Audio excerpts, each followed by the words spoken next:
Good afternoon. आइए देखते हैं दो कलाकार कहानी से प्रश्न उत्तर। सबसे पहले कहानी का उद्देश्य। कहानी में दो सहेलियों का चित्रण हुआ है। चित्रा एक सफल चित्रकार है। पूर्ण एकाग्रता से उसने सफल चित्रकार बनने का लक्ष्य प्राप्त किया, नाम और धन अर्जित किया। अरुणा के जीवन का लक्ष्य था असहायों की मदद करना, विशेष रूप से गरीब बच्चों को पढ़ाना। जिस मृत भिखारिन और उसके अनाथ बच्चों का चित्र बनाकर चित्रा ने देश विदेश में नाम कमाया, उन्हें अनाथ बच्चों को अपनाकर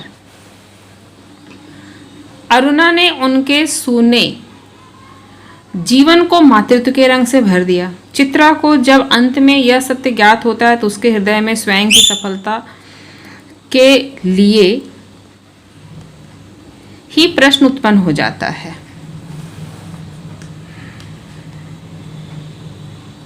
किंतु अरुणा धन तथा यश न कमाने पर भी आत्मसंतुष्टि से भरी थी। अर्थात सच्ची कला और सच्चा कलाकार वह है जो निर्जीव चित्र में रंग न भरकर गरीब असहायों की सेवा कर जीवित प्राणियों के जीवन में रंग भरता है।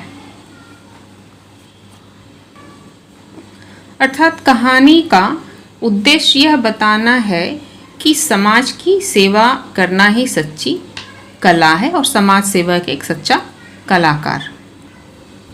शीर्षक की सार्थकता। अर्थात कहानी का शीर्षक दो कलाकार किस तरह से सार्थक है, सही है।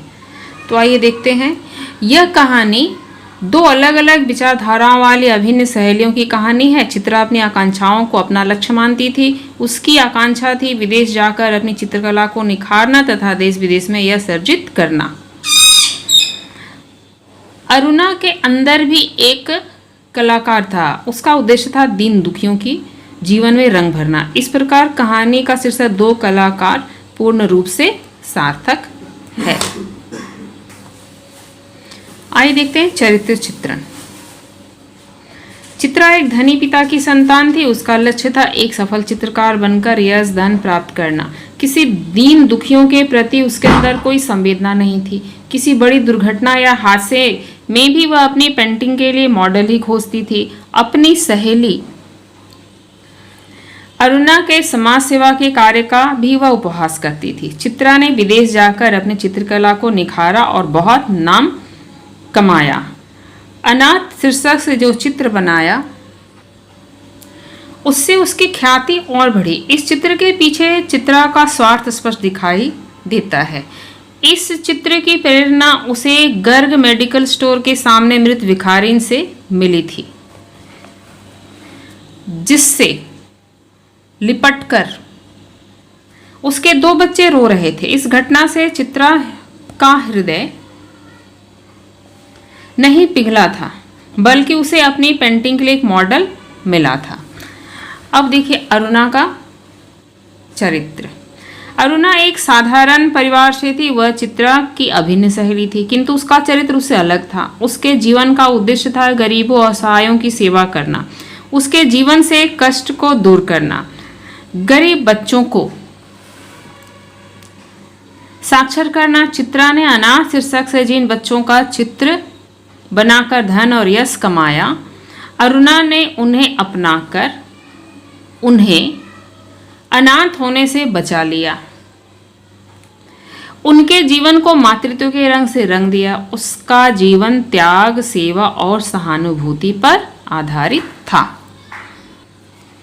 आइए देखते हैं गद्यांश पर आधारित प्रश्न के उत्तर। तो यहाँ गद्यांश है, अरे यह क्या। इसमें तो सड़क, आदमी, ट्राम, बस, मोटर, कमान सब एक दूसरे पर चढ़ रहे हैं, मानो सबकी खिचड़ी पकाकर रख दी हो। क्या घनचक्कर बनाया है। ठीक है। यहाँ प्रश्न है, अरे यह क्या। यह वाक्य कौन किससे कह रहा है। उपरोक्त गद्यांश का संदर्भ लिखिए। तो यह वाक्य अरुणा चित्रा से कह रही है। चित्रा ने एक चित्र बना। संदर्भ क्या है, यानी किस बात से संबंधित यह कथन है। तो चित्रा ने एक चित्र बनाया था जिसे लेकर वह बहुत उत्साहित थी। अरुणा को दिखाने के लिए चित्रा उसे नींद से खींच कर लाई। अरुणा को समझ में नहीं आ रहा था कि चित्र का अर्थ क्या है। तो इसी संदर्भ में ये वाक्य वो कहती है कि अरे यह क्या, यह तुमने क्या बनाया है, ये कथन कहा गया है। ओके, आगे प्रश्न देखिए। उक्त कथन कहने वाली वक्ता का संक्षिप्त परिचय दीजिए। तो वक्ता कौन है? अरुणा। वक्ता अरुणा है, चित्रा की वह अभिन्न मित्र है यानी पक्की सहेली।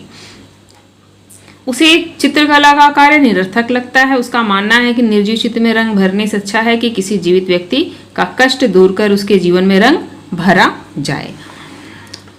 अगला प्रश्न है, खिचड़ी पकाकर का क्या आशय है? यहाँ इस मुहावरे का प्रयोग किस संदर्भ में किया गया है, समझाकर लिखिए। उत्तर देखिए, खिचड़ी पकाकर का अर्थ है घाल मेल करना, सब कुछ मिलाकर रख देना। इस मुहावरे के माध्यम से कहा जा रहा है कि चित्र में कुछ भी स्पष्ट नहीं है, सड़क, ट्राम, बस सभी एक दूसरे पर चढ़ते नजर आ रहे हैं। इससे गद्यांश का अगला प्रश्न है, वक्ता ने श्रोता के चित्र की खिल्ली किस प्रकार उड़ाई? उसके पीछे वक्ता के क्या भाव हैं, समझाकर लिखिए। उत्तर, वक्ता ने खिल्ली उड़ाते हुए कहा कि तेरे दिमाग के कंफ्यूजन का प्रतीक नजर आ रहा है, बिना मतलब जिंदगी खराब कर रही है। तो वक्ता के कहने का भाव है कि इस कार्य में जीवन का कोई अर्थ नहीं है, कुछ ऐसा करे जिससे किसी का भला हो। एक और गद्यांश देखिए, क्या ये बंदर पाल रखे हैं तूने भी? फिर जरा हंसकर चित्रा बोली, एक दिन तेरी पाठशाला का चित्र बनाना होगा, जरा लोगों को दिखाया ही करेंगे कि हमारी एक मित्र साहिबा थी जो सारे जमादार दाइयों और चपरासियों के बच्चों को पढ़ा पढ़ा कर ही अपने को भारी पंडिताइन, आपके बुक में पंडिताइन है, पंडिताइन और समाज सेविका समझती थी। इसमें पहला प्रश्न है, चित्रा ने बंदर किन्हें कहा है? सुनकर अरुणा को कैसा लगा? तो चौकीदार, नौकर और चपरासियों के बच्चे जिन्हें अरुणा पढ़ाने के लिए बुलाया करती थी, उन्हें चित्रा ने बंदर कहा है। तो अरुणा ने उसके बात को ध्यान नहीं दिया। इसमें अगला प्रश्न है, एक दिन तेरी पाठशाला का चित्र बनाना होगा, वक्ता का इन शब्दों से क्या अभिप्राय है? अरुणा गरीब बच्चों को पढ़ाया करती थी, चित्रा ने उसके इस सामाजिक कार्य का उपहास किया है, उसे लगता है कि ये 2-4 बच्चों को पढ़ा लेने से समाज नहीं बदल जाएगा। यहाँ से अगला प्रश्न देखिए, पंडिताइन व समाज सेविका से आप क्या समझते हैं? क्या ये श्रोता में दोनों गुण थे? तो पंडिताइन का अर्थ है बहुत ज्ञान वाली तथा समाज में ज्ञान बांटने वाली। समाज सेविका का अर्थ है समाज की सेवा करने वाली। श्रोता में ये दोनों गुण थे। उसने बाढ़ पीड़ित क्षेत्र में जाकर लोगों की सेवा की और वह गरीब बच्चों को पढ़ाया भी करती थी। यहाँ एक प्रश्न है कि वक्ता का पूर्ण परिचय लिखते हुए बताइए कि उसके जीवन में क्या बनने की अभिलाषा थी, क्या वह उसमें सफल हुई? तो वक्ता कौन है? चित्रा। तो उसे एक सफल चित्रकार बनने की इच्छा थी और उसे सफलता मिली भी, एक सफल चित्रकार बनकर वो उभरी, उसका बहुत नाम यश हुआ। लेकिन अंत में जब यथार्थ पता चला, बच्चों की सच्चाई, जिस अनाथ नाम से उसने चित्र बनाया था, तो उसका हृदय स्वयं को लेकर बहुत दुखी होता है, एक पश्चाताप की भावना भी आती है। तो इस प्रश्न का उत्तर आप स्वयं लिखेंगे और इस तरह से गद्यांश पे आधारित प्रश्न मैं भेजूंगी जिसे आप पूरा करेंगे।